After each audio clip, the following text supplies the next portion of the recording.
السلام علیکم ورحمۃ اللہ وبرکاتہ۔ قابل قدر سامعین گرامی، وضو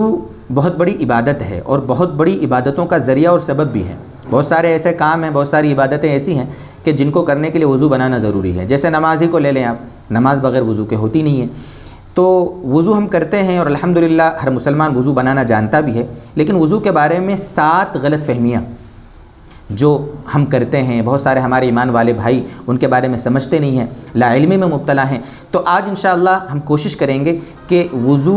بنانے کا مکمل طریقہ تو آپ جانتے ہیں، اس کے بارے میں بھی کبھی کلپ بنا لیں گے انشاءاللہ، لیکن دوستو بزرگوں، وضو میں ہم سے غلطیاں کیا ہوتی ہیں، غلط فہمیاں ہماری کیا ہیں، آج انشاءاللہ ہمارا یہی موضوع رہے گا۔ ان میں سب سے پہلی چیز دوستو بزرگوں یہ ہے کہ وضو بنانے میں عام طور پر ہم میں سے بہت سارے ساتھی، ہم نے دیکھا اکثر، اللہ معاف فرمائے، کہ جب مسح کرتے ہیں نا سر کا، تو چوتھائی سر کے مسح پر اکتفا کر لیتے ہیں۔ یہ بات اپنی جگہ صحیح ہے کہ چوتھائی سر کا یعنی 1/4، یعنی اگر سر کے 4 حصے کریں تو آپ پاؤ حصے کا مسح کر لیں، چوتھائی سر کا فرض ادا ہو جائے گا، اس میں کوئی شک نہیں ہے۔ لیکن دوست بزرگوں، آپ جانتے ہیں کہ پورے سر کا مسح کرنا یہ سنت مؤکدہ ہے۔ ہم لوگ کیا کرتے ہیں، ٹوپی ذرا سرکائی، یا اگر ٹوپی نہیں بھی پہنے ہوئے ہیں تو بس ذرا سا کدھر بھی مسح کر لیتے ہیں، یہ سوچ کر کہ فرض ادا ہو گیا۔ ہمیشہ اگر کوئی شخص اس کا اہتمام کرے کہ وہ مسح پورے سر کا کرتا ہی نہیں ہے، تو یہ سنت مؤکدہ کو ترک کرنے والا ہوگا۔ سنت مؤکدہ کا مطلب ہوتا ہے تاکیدی سنت، اس لیے جب بھی وضو بنائیں تو مکمل پورے سر کا ہم مسح کریں، اس کا دھیان رکھیں۔ دوسری چیز ہے وگ، جو نقلی بال لگاتے ہیں نا لوگ، نقلی بال، وگ بھی 2 طرح کا ہوتا ہے، اس میں بھی ہمارے ساتھی غلط فہمی کا شکار ہیں۔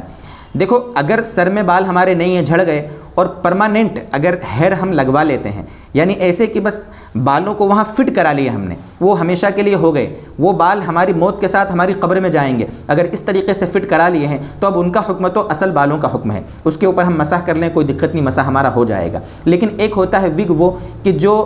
ٹوپی ہوتی ہے اس طرح رکھ لو ہم سر پر،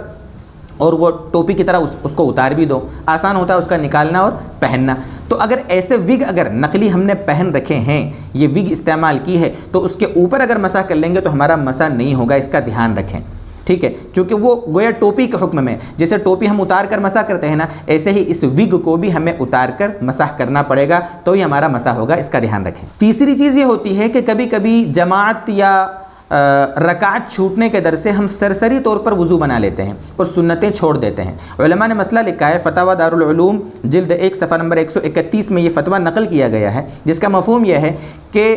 جماعت چھوٹ جانے کے ڈر کی وجہ سے یا رکعت چھوٹ جانے کے ڈر کی وجہ سے وضو میں سرسری طور پر ارکان کو کر لینا، یعنی صرف فرائض کو ادا کر لینا اور سنتوں کو چھوڑ دینا، یہ غلط ہے۔ بلکہ علماء نے یہاں صراحتاً لکھا ہے کہ اگر ہمارے سنت کے مطابق وضو بنانے کی وجہ سے جماعت کی رکعات نکل جاوے، بلکہ جماعت بھی چھوٹ جاوے نا، جماعت بھی چھوڑ دو، چلے گا۔ پہلے جانا تھا نا آپ وضو بنانے کے لیے، آپ جلدی سے پہنچے ہیں، 1-2 رکعت بچی ہے اور جلدی وضو بنا رہے ہیں بالکل، اور جلدی سے جماعت کی فکر ہے آپ کو، تو ایسا نہ کریں۔ اگر جماعت چھوٹنے کا ڈر ہے تب بھی مکمل سنتوں کے اہتمام کے ساتھ وضو بنانا سنت ہے، اس کا دھیان رکھیں۔ ہاں، یہ مسئلہ الگ ہے کہ کبھی وقت کم ہے، اور ایسا ہے کہ اگر ہم سنتوں کے اہتمام سے وضو بنائیں گے تو نماز کا وقت ہی نکل جاوے گا، نماز قضا ہو جاوے گی، تو وہاں تو ٹھیک ہے کہ وہاں کیا کر لیں، جلدی فرض ادا کر لیں وضو بنا کر، اور جلدی سے فرض ادا کر لیں، نماز ادا کر لیں، وہ الگ مسئلہ ہے۔ لیکن جماعت کے چھوٹ جانے کے اندیشے کی وجہ سے وضو کی سنتیں چھوڑنا یہ مناسب نہیں ہے۔ چوتھی چیز یہ ہے دوستو بزرگوں کہ اگر ہمارا وضو ہے، ہم باوضو ہیں، وضو بنا لیا، ٹھیک ہے، وضو بنانے کے بعد بال کٹانے کی ضرورت پڑی، یا ناخن کاٹنے کی ضرورت پڑی، یا ہمارے جسم پہ کہیں کوئی چمڑی کا کچھ حصہ ایسا تھا اس کو ہم نے اکھاڑ لیا، تو اس کی وجہ سے ہمیں دوبارہ وضو بنانا ضروری نہیں ہے، ٹھیک ہے؟ حالانکہ آپ یہ کہو گے کہ ہم نے ناخن کاٹے ہیں تو جہاں ہم نے دھویا تھا وہ حصہ تو کٹ گیا، اب تو نیا حصہ آیا ہے، وہ تو ہم نے دھویا نہیں ہے۔ ایسا نہیں ہے، جس وقت آپ نے وضو بنایا تھا نا، اس وقت تو اعضاء وضو ہمارے دھل گئے تھے، اس لیے اگر وضو بنانے کے بعد بال کٹوائیں، ہم کٹنگ کرائیں یا ناخن کاٹیں وغیرہ وغیرہ، تو اس کی وجہ سے ہمارا وضو نہیں ٹوٹے گا۔ 5ویں چیز ہے فیویکوک کا مسئلہ، جو کبھی ہمارے ہاتھ میں لگ جاتا ہے، ٹھیک ہے، اور وہ انتہائی چپکنے والا مادہ ہوتا ہے، بہت زیادہ کوشش کے بعد بھی وہ نکلتا نہیں ہے۔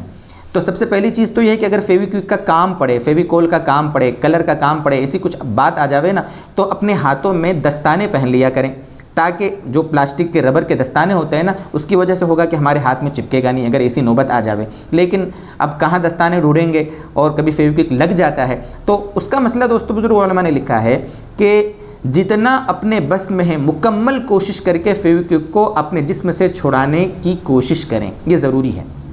پوری کوشش کریں، ہاتھ صابن سے، پانی سے، کیروسین سے جتنا ہو سکے کوشش کر لیں۔ لیکن اپنی پوری کوشش آپ نے کر لی اور پھر بھی وہ ہٹا نہیں ہے تو آپ اسی طریقے سے اسی حال میں نماز پڑھ لیں گے وضو بنا کر، اور وہ اگر ہمارے جسم میں لگا ہوا رہے گا تو بھی ہماری نماز ہو جائے گی۔ اس لیے کہ اللہ کا قرآن میں فرمان ہے لا یکلف اللہ نفسا الا وسعها، اللہ تعالیٰ اسی چیز کا ہمیں مکلف بناتے ہیں جس کی ہم میں طاقت ہو۔ ہم نے طاقت بھر کوشش کی ہے نا، اس کے بعد بھی نہیں نکلا ہے تو کوئی حرج نہیں، اسی حال میں نماز پڑھ لیں۔